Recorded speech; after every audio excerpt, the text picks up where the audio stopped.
నమస్తే సారు.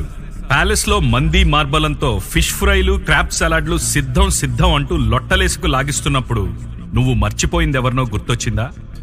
5 ఏళ్ల క్రితం ఓటేసిన వాడు మాత్రం మర్చిపోలేదు నేను.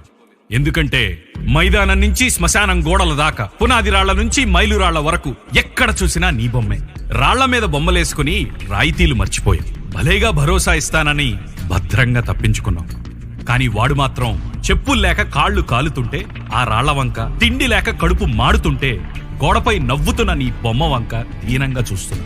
సముద్రంలా కళ్ళలో సుళ్ళు తిరుగుతుంటే చస్తే 10 లక్షలు ఇస్తానని నువ్విచ్చిన భరోసా అయినా వస్తుందేమో అని నిత్యం ఎప్పుడు చావాలా అని బతుకుతున్నా. నీకోసం నిశ్శబ్దంగా వెతుకుతున్నా. నువ్వు మర్చిపోయినా నిన్ను మర్చిపోలేకపోతున్నాడు. మత్స్యకార భరోసా 538 కోట్లు, వాటర్ ర్యాంచర్స్ కి ఇస్తానన్న 720 కోట్లు ఎవడి వలలో ఎప్పుడు పడ్డాయో అర్థం కాక తల పట్టుకుంటున్నాడు. కోట్ల మాట అటుంచితే వాడి గుడిసెలో గుడ్డి దీపం కరువైనా 1000 కోట్ల లైట్లేసుకొని ఇంకా సిద్ధం అంటూ వస్తున్న నిన్ను చూసి చీకట్లో దాక్కుంటున్నాడు. నువ్వు వైనాట్ 175 అంటుంటే దాక్కునేందుకు దిక్కే దొరకదేమో అని భయపడుతున్నాడు పాపం. నాణ్యత పరీక్షల పేరుతో 53 కోట్లు నీటిలో కలిపింది నీ ప్రభుత్వం వైనాట్ అంటూ.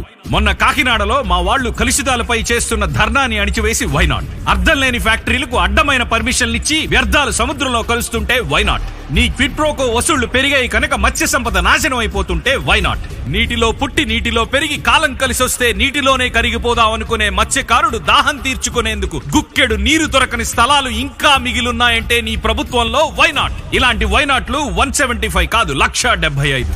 అయినా సిద్ధం అంటూ కరపత్రాలపై స్లోగన్లు దంచుతున్నప్పుడు, ఉద్ధరించామంటూ వాలంటీర్లు నీ బొమ్మలు పంచుతున్నప్పుడు వాడిదో ఆఖరి కోరిక, ఆకలి కోరిక. ఏ పెట్రోలో డీజిలో పోసి వాటినన్నా తగలెట్టాలని. కానీ ధరల మంట భరించలేక ఫైనల్ గా వాడికి మిగిలిన ఆప్షన్ ఒక్కటే, గాజు గ్లాసు. గాజు గ్లాసునే భూతద్దంలా చేసుకుని సెంటర్ లో మండుతున్న సూర్యుడి నుండి సూర్యరశ్మిని సంధించి కాల్చడమే వాడికి మిగిలిన ఆప్షన్. మండే కడుపు మంటల వెలుగుల్లోనైనా వాడెవరో నీకు గుర్తొస్తుందేమోనని వాడి ఆశ. మతిమరుపు ఎక్కువై పేపర్ చూస్తే కానీ సిద్ధం అనడం రాని నువ్వు మరి మర్చిపోయిందెవరినో గుర్తొచ్చిందా ఇప్పటికైనా? సారు, నువ్వు అధికారం మత్తులో మరిచిపోయిన మత్స్యకార జాతి నాది. శవాలే పునాదులైన నీ కోటకి దూరంగా సంద్రంలో సాగే ఒంటరి వేట నాది. మేం కనపడకుండా నువ్వు కట్టిన 100 అడుగుల గోడ దాటి నీకెప్పుడు వినపడిన మాట నాది. నడిసంద్రపు లోతుల్లో వల తెగినా తల దిగినా గంగమ్మే దిక్కైన రాత నాది. 5 ఏళ్లు నీకిచ్చి వేటకెళ్ళి కన్నీటి అలల మధ్య కలలు కన్న నాకు చెదిరిన కలలు తప్ప ఏమిచ్చావు, చిరిగిన వలలు తప్ప ఏం చించావు? 5 వేళ్లు నోట్లోకి పోతాయని నీకు ఓటేస్తే తుప్పట్టిన మరబోట్లు తప్ప బ్రతుకులను ఏం మార్చావు? చీకొట్టిన అగచాట్లు తప్ప మా బ్రతుకులను ఏం మార్చావు?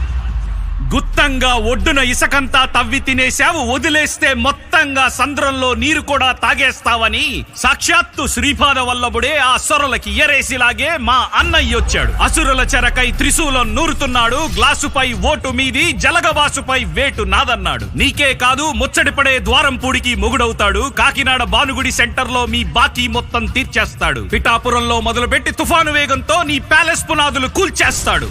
గంగమ్మ దండగా, పవనన్నకు జలసైన్యం అండగా, పొత్తు గెలిచేదాకా పొద్దు పొడిచేదాకా, తుఫాను తీరం దాటేలోగా పడబాగ్నిలా తేలి బలిసి కొట్టుకుంటున్న నిన్ను నీ బలగాన్ని ఉప్పెనై వచ్చి ఉప్పుటేరులో ముంచేస్తాం, జాగ్రత్త.